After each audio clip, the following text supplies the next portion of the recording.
case kuliko sente. Bwebabuuza sente mitwalo 3 ogijeewa tasobola kunnyonnyola. Ffe nga tugenda mu kooti nga tugamba tusuubira nti omuntu ono no sente ze ziri ze yakola ki n'emmotoka ennene zino ze bagula mu sente ezo ze bafunye. So tulina cases kuva February twakwata twakwata abantu 5 mu cases 8 mu March, abantu 4 mu April, abantu 8 May, 21 June, abantu 7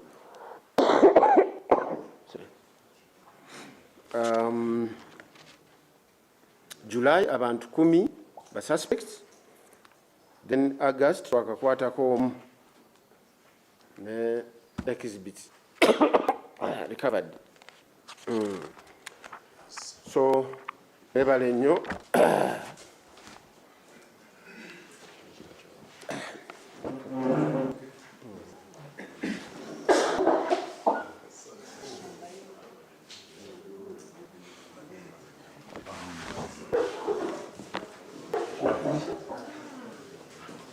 Good morning, everyone.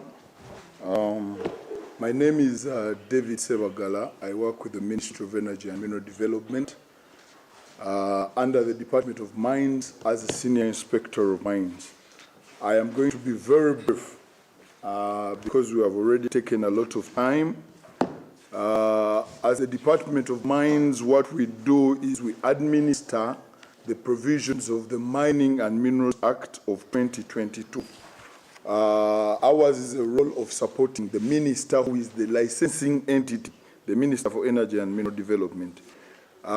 We license and regulate activities of the mining and minerals sector. We license from exploration to mining, value addition, and trade. So today, we are here, we have partnered with the Police Minerals Protection Unit, which is a sister agency that we work with in enforcement of the provisions of the Mining and Minerals Act of 2022. We are here to give a status on the efforts that we have taken together with PMPU to curb the illicit trade in minerals and the associated crimes. Now, you should note that we do a lot of licensing and regulation. We provide licenses for all activities in the mineral sector. I don't have time to go through those, but these are, if you get a copy of, they are called the Mining and Minerals Licensing Regulations of 2023. All those licenses are provided for under there, and even the requirements for obtaining those licenses are within that set of regulations. Illicit trade in minerals is why we are here today. Illicit trade in minerals, first of all, it involves significant amounts of money. That is why whenever there is a case, it ends in the papers and everyone is alarmed. But I have noted that even when everyone is alarmed, people don't pay attention to the details. In what the papers write, they write something like this. A South African man, say South African, or a Dubai investor has been conned of $1 million, for example. But they also go ahead to say that he paid $1 million to get 100 kilograms of gold. Now, there is a problem with that figure already. If you could only convert the amount, the amount he was supposed to pay for the gold, because 100 kilograms of gold right now will be equivalent to $100 million. No, not 100, like $10 million. But this person has paid $1 he has been conned of $1 million. So in most cases, it is a case of who has outsmarted who. Because some of these people also come here to con. No one, gold is like money. In fact, if you have gold, if you took it to Bank of Uganda today, and Bank of Uganda can trace the source of that gold, Bank of Uganda will give you money for that gold. So when someone says that, give me your gold, and I will only, and you only give me 10% of the value of my gold, and then you take it, you will send me the balance of the money when the gold reaches your destination. It is a lie. No genuine trader of gold is going to ask you for a fraction of his money for him to give you his gold. The genuine traders of gold, if the transaction happens in this room, that man will not leave unless he's sure even all his money has gone to his account. If it is a cash transaction, he will not leave until you've paid all his money. So there is no genuine transaction in a high-value commodity as gold, where people will ask you, give me 5%, I pay taxes, and then for you to take the value, my gold is valued at 10 million, and I tell you, give me 5% of that, which is 500,000, and then you can pay me the balance later. It doesn't make sense. So it is a case of who has outsmarted who, in most cases. So, but also, the reason I'm saying this is the would-be culprits of these scams. I want to communicate that no one in Uganda is going to sell you genuine gold for a fraction of the price, even if he's telling you that he's selling you the gold at 50% of the price. Why? Who would be interested in foregoing half of the money that he can earn easily and tell you you can have it? So the takeaway is, if a transaction in trade of gold, if it is too good to be true, it is a scam. But you see, my experience with people that are also scammed with gold is, I think the scammers are also witch doctors of sort. Because these guys, even when you tell them before that these guys are going to cheat you, it is not possible, they will go ahead and do it, and then they come back and complain that we've been conned. But you warned them and told them, no one is going to give you their valuable material at a fraction of the would-be price. So if a deal is too good to be true, it's a con. The other thing is, the people that are con tend to think that Ugandans, or even Africans in general, are ignorant. So if you come with the perception that the people you're dealing with are ignorant, sometimes they are smarter than you. That is why they will end up cheating you. You think you're going to take $9 million from them, but for them their target is to take $100,000 from you. So that is how people get conned. Secondly, Uganda is not a paradise where you're just going to come, pick minerals, and then take them for free. No. The people who mine these minerals, they know the international market. They are well informed, however uneducated they are. And do not be deceived by their looks. Those guys you see in Kasanda, in their ramshackle clothes, they know the current international price of gold. So don't be deceived that you're dealing with people that don't think right or that are not aware. Then the other thing to caution the public about is, some of these people actually have licenses that are valid. They will go, do all the paperwork, and even get licenses from the Ministry of Energy. And if all you're looking for is for someone to have the licenses, they will have them and still con you. So I appeal to the general public to endeavor to always do due diligence on the companies that you're trying to do business with in Uganda. That way we can reduce the number of scams in the gold trade business. As a government, we are also trying to regularize the trade in minerals. We have realized that issuing a license is not enough. We are coming up with tougher and stricter regulations for for the trade in gold. We are going to establish government-regulated mineral markets where if anyone wants to trade in minerals in a legit way, there are designated places and centers where miners can bring their minerals, and even the buyers. They meet in a place that is properly regulated, and in that place you will find Ministry of Energy and Mineral Development, you will find Uganda Revenue Authority, because for you to trade in minerals legally, you need to pay the taxes. So you will find URA, you will find PMPU, which shall provide security. You will find formal banking services for transactions that are huge. The intention is to also reduce the risk on both the buyers and the sellers of these minerals. So in a very short duration of time, I think our minister will be issuing regulations on trade in minerals, especially the high-value minerals.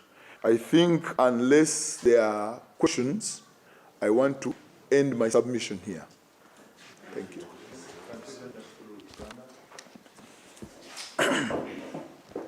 I hope my Lugandas. So amanya gange nze David Sewagala nkola n'ekitongole kya ekitongole ekivunaanyizibwa ku byobugagga by'omu ttaka n'amasannyalaze. Nkolera department gye bayita mines, department evunaanyizibwa ku birombe, ku kusima n'okunoonyereza ku byobugagga by'omu ttaka mu Uganda.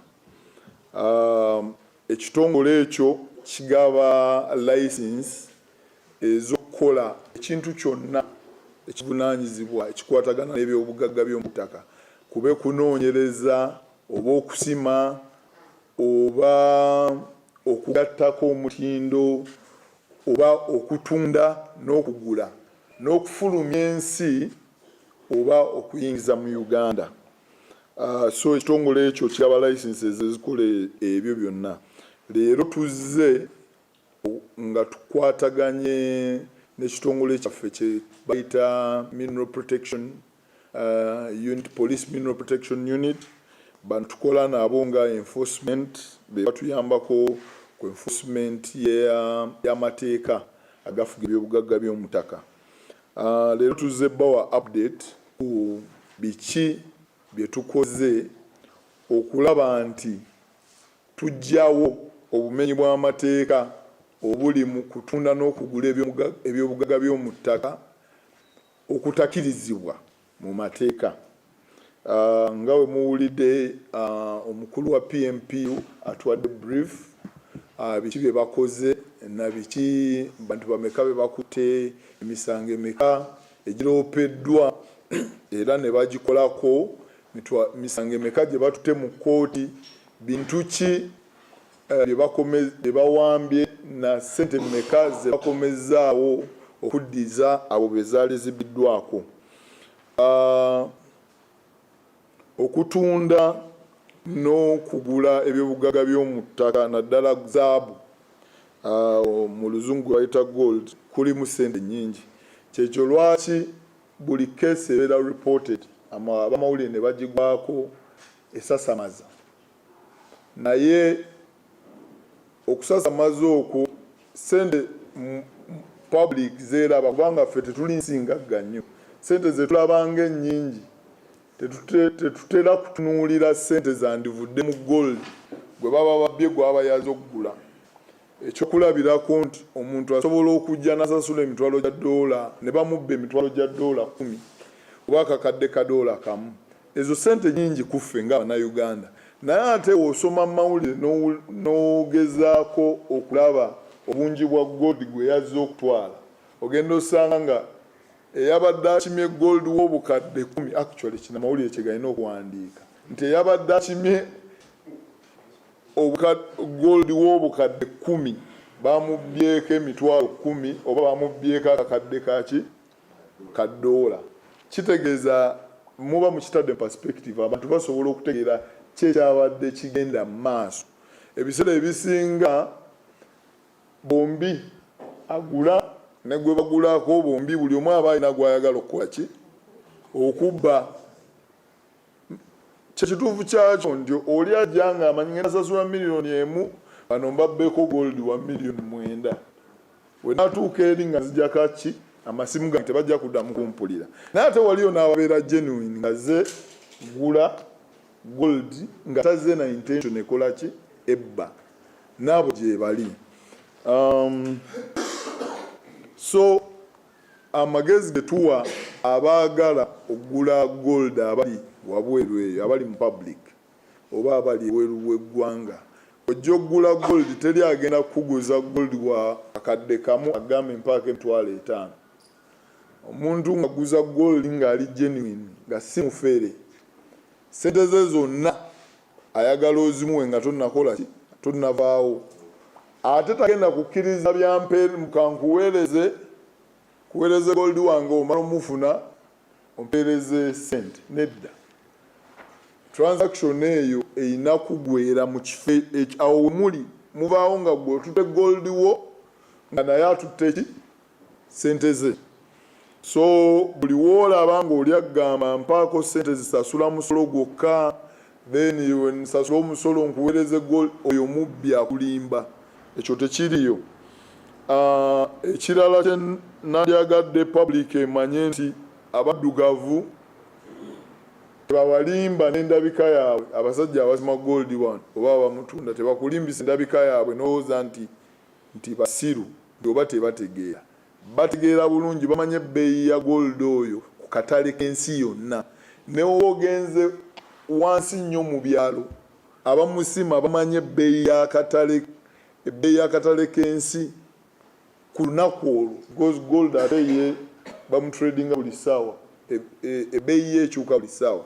So abantu abo bali very informed. So bw'ojja ng'olowooza nti tebamanyi ogenda babba, bajja kumaliriza be bakubbye. Ekirala, Uganda si kifo kye tulondamu gold. Abamusima bateekamu ssente, tetulonda mulonde nti oli agenda n'asima nga talina kyataddemu n'amugjayo. Abamusima bateekamu ssente nnyingi, ky'obola abamanyi n'ebbeeyi ye. Ba-investing a lot of money to get it out. Ekirala kye njagala abantu bamanye nti abamu ku bafere bano balina ne licenses. Ate nga licenses ki ntuufu, nga license ministry azimuwa yakola yajja n'akola process ya licensing n'agikola n'agimalayo. Gwe oba ogenda gula gold ng'olowooza nti omuntu olw'okuba alina license tagenda kunziba, nedda.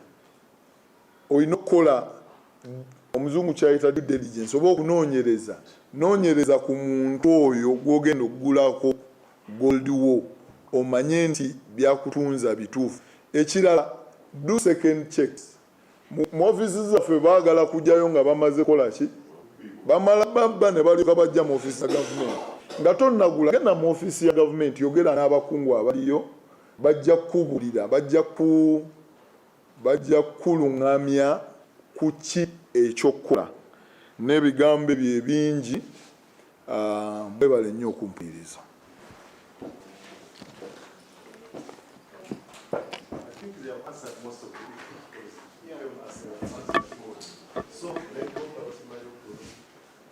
Ladies and gentlemen, thank you for coming. We welcome you once again to police headquarters. Olulala kolanga bwe muti.